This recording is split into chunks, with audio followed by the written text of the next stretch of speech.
developed a framework or steps, sort of 7 steps that we work with projects.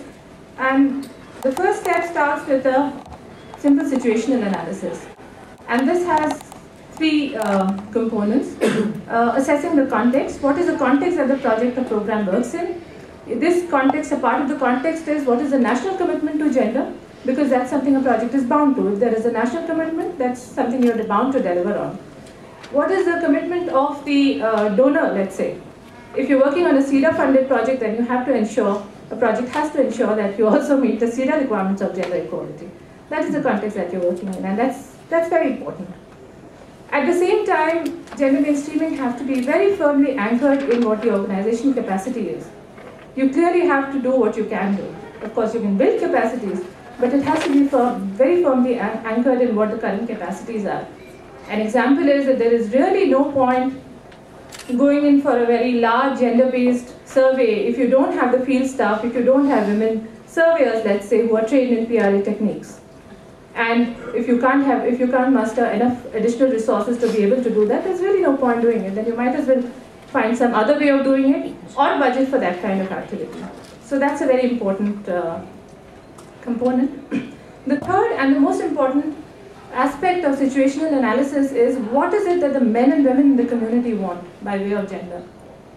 In this world of climate change, drinking water is almost always a concern of women, that it's something they have to deal with. How many energy projects really deal with drinking water? This is one issue. In a cook stoves program, I mean, one can very well say that a cook stoves program is a gender-sensitive program because it addresses women's needs. But does it really? Is the design amenable to the kind of fuels that are used? Is the design amenable to the local cooking practices? These are the sorts of issues that we need to understand very well through interactions with the communities. Moving on then, based on the situational analysis, the next step is to agree on a gender goal.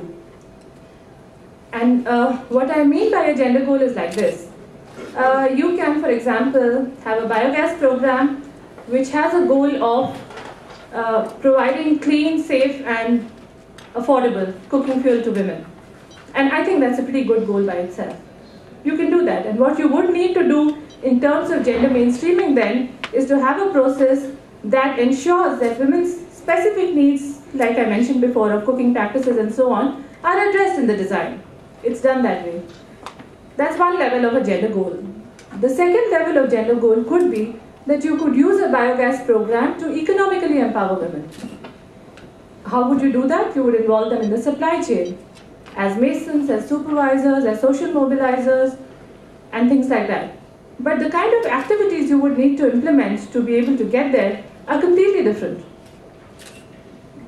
And then you could also use the same technology for, let's say, social empowerment.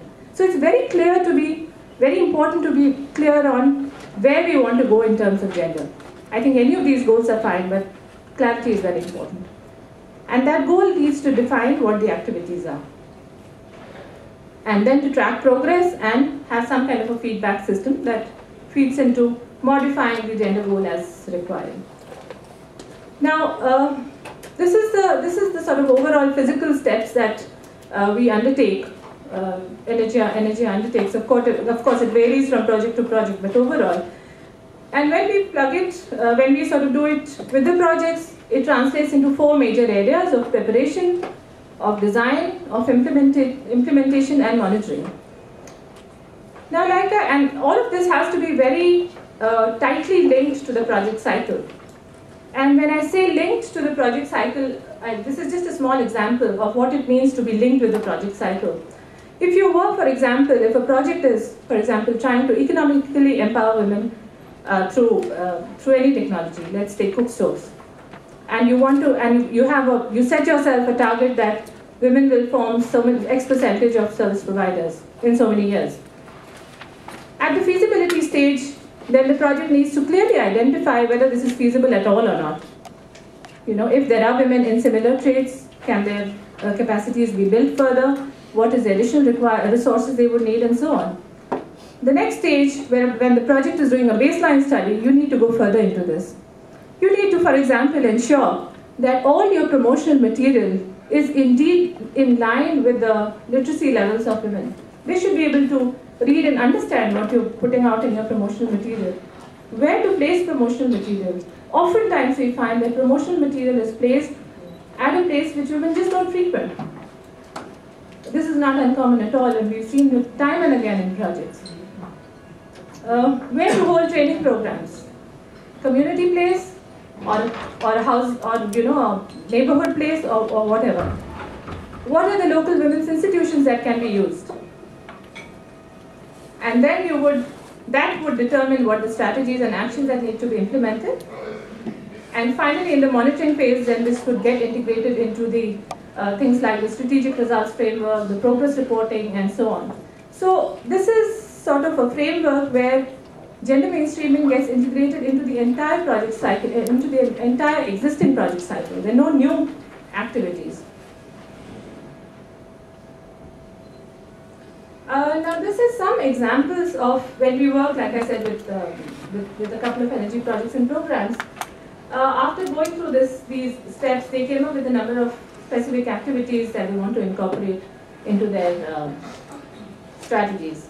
And some of these are here. Botswana Power Corporation, which has a mandate for rural electrification, decided to look at its conditions of service and aligned it with national gender obligations. This is just to give an example of what kinds of activities came about. The Pakistan Biogas Program started to recruit women as social organizers. They also tried their hand with women as masons, but given the Pakistani society, that didn't work very well.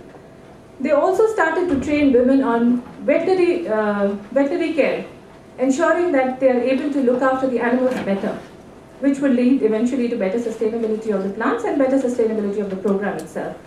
Kitchen gardening, plant maintenance. These are the sorts of activities that were earlier not there in these programs which got integrated. And so what did we achieve? Of course, the immediate result is that all these programs went through these stages. They also had developed very specific concrete gender action plans and specific activities. But that's immediate result. That's more like an outcome of what we did. We also saw in all of these projects a considerable increase in institutional capacity of the participating projects. And this is partners, this was the implementing staff, but also the partners like the counterpart organization, government partners, and so on. We also saw gender integrated very strongly in the project M&E frameworks. And of course, when you integrate it into the M&E framework, you're committing yourself to delivering on that. And that's the way it gets integrated into the entire project cycle.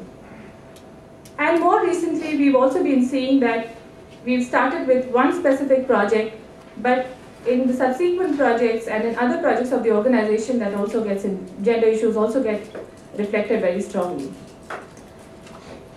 But I mean, these are all okay as results, but what we are all as development practitioners are aiming at is to make impacts on lives of people. And when we try to document that in the projects that we're working with, we've come up with, it's too soon really, but still I will highlight some of the emerging impacts, and these are broadly in 3 areas. The first is this improvement of quality of life.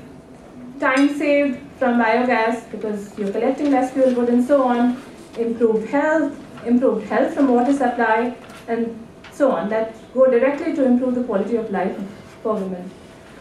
However, one may argue that these are impacts that would happen anyways. If you do a biogas program, it would anyways save time for women. So what is gender mainstreaming into it? What is the additional value added? And I would just like to point out that some of these interventions were actually identified as part of the gender analysis. And one example is a project that we're working on in Cambodia on climate change and water for agriculture, that started to look at drinking water as well, along with water for irrigation. So that has its attendant, impacts of improved health and so on. So new interventions identified through gender analysis is what the value addition is. Of course, gender mainstreaming also enables you to track these outcomes better, which were anyway incidentally happening. So it's all about how do you strengthen the impacts that are anyway that are happening incidentally as a result of these technologies. Another area where we're seeing some impacts is improving women's incomes. So we have women working as operators of technologies, for example, and to some extent that has come about because technology standards have changed. Technologies have been modified that make it easier for women to work. And we've seen this in concrete cases in Philippines, in Sri Lanka, and in Kenya. Kitchen gardens, another example. This was not an intervention that the project had planned, but they started to work on training women to do kitchen gardens. That has impacts on improving incomes and so on. Yeah. And there are specific measures that encourage women in the supply chain. These are things like holding trainings. You do technical training on supply chain side, but you also start to do leadership trainings. You ensure that posting of women in say a biogas program is gender sensitive. You hold user trainings at a place that is closer to women's houses and so on. So these are the sorts of impacts. And similarly, in the area of empowering women, we've seen in a number of projects, women have started holding positions in project committees. So it's not just increasing participation, not just attending meetings, but also holding positions in committees. Women's capacity increased to manage technologies. Like I said, technology improvements have enabled this. Training on use and maintenance of technologies has also enabled this. The other hypothesis that I said before we started with is, how does gender mainstreaming improve overall project effectiveness, help the project to achieve its own overall goals better? And again, some examples I'm presenting here. In Botswana Power Corporation, for example, when they start to look at women-headed households and as potential customers, because they are the ones that are connecting less than others, and you start including measures to encourage them to electrify, that's a direct impact of the program goal. Then there are also other strategies and impacts that go towards, for example, informing the project planning processes better and better project decision making. Of course, obvious one is to target women's and men's developmental priorities. The example of drinking water is something that I explained just now. In Sri Lanka, in a project that we're working on, Pico Hydro, practical action finds that women's knowledge of water flow in small rivulets and streams, the seasonality and so on, is much better than just communicating with what information you would get from just communicating with the communities. So that directly improves your project planning. Like I said, harnessing women's traditional knowledge in project planning. Women's groups as a vehicle for certain project functions. Nepal Biogas Support Program, women's self-help groups are being used as a means to provide credit. And which is significant because in Nepal, credit has been a major factor in expanding access to the poorest. 30% of biogas plants in Nepal right now are through credit, and women's self-help groups have played a strong role in that. So that is again something that very directly improves project targeting. It helps to reach the poor better. It also improves overall project planning. And very directly improved performance of technologies themselves. Many of the programs have now mandated that in a biogas program, one woman from every household owning biogas has to be trained on use. And this has had a huge impact on performance. Again, Nepal, 94% of the plants are functioning. Women's training in animal care, kitchen gardening in Pakistan, helps to improve performance of technologies, and all of these together have contributed towards greater project efficiency and sustainability. So we do believe from the emerging results that gender can be a key variable in scaling up energy access and improving overall development effectiveness. Okay, having said that, it wasn't easy. We worked on these projects for 4 to 5, some of them up to 4 to 5 years. And like I said, pointed even before, that the approach had to be completely different in each of these projects. So that's something that's very important. There is absolutely no one standard thing, that there's no one standard approach that fits all projects. Introduce gender mainstreaming in design phase. This also is actually very evident. Also relates to the fact that when you do it in the design phase, then the projects do have the capacity to maneuver budgets. And add new activities as possible. One project that we were working with in Cambodia, we started our interventions towards the end, and they really couldn't do much because the budgets were frozen. They were towards the end, so what do? So it's very important to integrate this right at the design phase and work throughout. Like I said, integrate mainstreaming with the entire project cycle. The project has to lead the process. Organizations like ENERGIA have actually a very small role to play in the whole thing. It's a project that must own and lead the process. And finally, it's very important to peg expectations very realistically. I mean, we all know that gender mainstreaming doesn't happen overnight. You start with the simpler things of engendering project frameworks, for example, which you can sit in a room and do.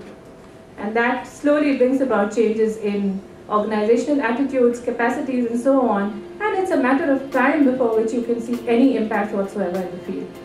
So to expect that you do a gender mainstreaming exercise and within 1 year's time you'll actually see that women are better off in the community, doesn't work, not in our experience at least. So, yeah, that's all. Thank you.